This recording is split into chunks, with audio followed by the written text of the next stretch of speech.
There is a constant conversation going on inside working mom's head all day, every day. No one talk about it aloud because it is messy, it is uncomfortable, and honestly, there is no clear answer to it. But today I will speak about it because I want someone to hear that they are not alone in this. Mom life is hard, but working mom life is harder. That's what I believe. Because there is a constant conversation going on inside working mom's head. You are in a meeting and from corner of your eyes you can see that your son is playing on the sofa alone. वो खुद की story खुद ही बना रहा है और खुद को ही बोल रहा है because you can be available at that moment. और फिर आप भले ही मीटिंग में हो कुछ बोल रहे हो लेकिन बैक ऑफ द माइंड आपका ये चलता है क्या यार, am I good mom? Then the screen guilt. आपको पता है कि एक बच्चे को अगर स्क्रीन दिखाया जाए तो कितना डैमेजिंग हो सकता है और आप ये डिसाइड करते हो कि आप अपने बच्चे को एकदम मिनिमम से मिनिमम स्क्रीन दोगे. लेकिन देन एक अर्जेंट मीटिंग कम्स अप और योर मीटिंग थोड़ा लंबा खींच जाता है और आपको 20 मिनट्स और आधे घंटे का कंटिन्यूस फोकस चाहिए और देन ओनली ऑप्शन जो बचता है स्क्रीन, और हम बच्चे को स्क्रीन दे देते हैं. भले ही आप मीटिंग में कुछ कर रहे हो या कुछ बोल रहे हो, फिर एक गिल्ट किक इन होता है. क्या तुमने तो बोला था कि तुम स्क्रीन नहीं दोगे, लेकिन देखो तुम्हारा बच्चा स्क्रीन देख रहा है. एक किसी बाहर से जजमेंट नहीं आता, एक खुद से ही जजमेंट आती है. Then the worst thing, sometimes, some days, not every day, some days office में कुछ अच्छा नहीं जाता, आपका कुछ काम नहीं बनता, रिव्यू अच्छे से नहीं गया, आपका काम नहीं हो रहा है, आपका टिकट क्लोज नहीं हो रहा है और एक फ्रस्ट्रेशन बिल्ड होता जाता है.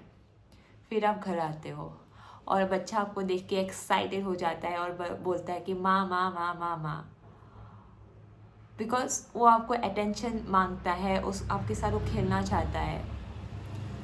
लेकिन वो जो फ्रस्ट्रेशन बहुत ज़्यादा बिल्ड हो चुका होता है सम डेज अगेन, ओके, वो सारा फ्रस्ट्रेशन निकल जाता है. जो घर का सबसे वीक मेंबर है, जो सबसे इनोसेंट है, जिसको कोई लेना देना नहीं है, आप क्या कर रहे हो, आपका प्रोडक्शन में कोई इशू आया, आपका ऑफिस में कुछ हुआ, उसको कुछ लेना देना नहीं है. अब उसको बस आपके अटेंशन की ज़रूरत होती है, उस पर आपके सारे वायरस निकल जाता है.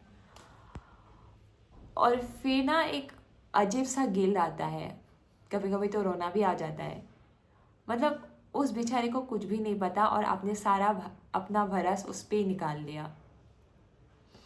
और उसके बाद आपको लगता है मैं जो भी कर रही हूँ, is this worth it?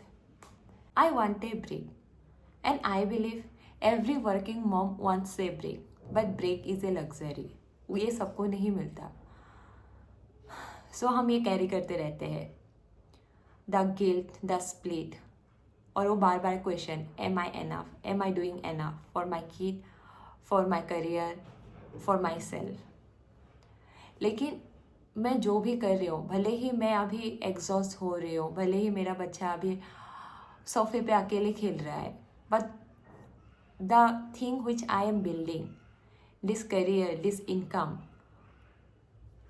This will give him something which I never had, the financial freedom to choose.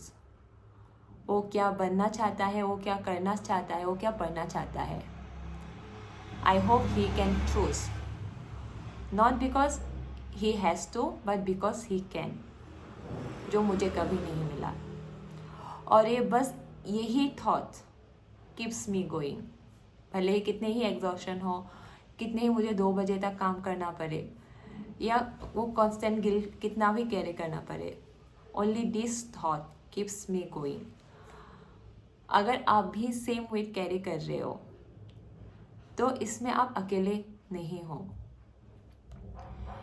अगर आपको ये गिल्ट लगता है कि am I enough, yes you are enough, you are a good mom and you are doing all of this because you love your kids so much. Keep going. See you in the next one. Thank you.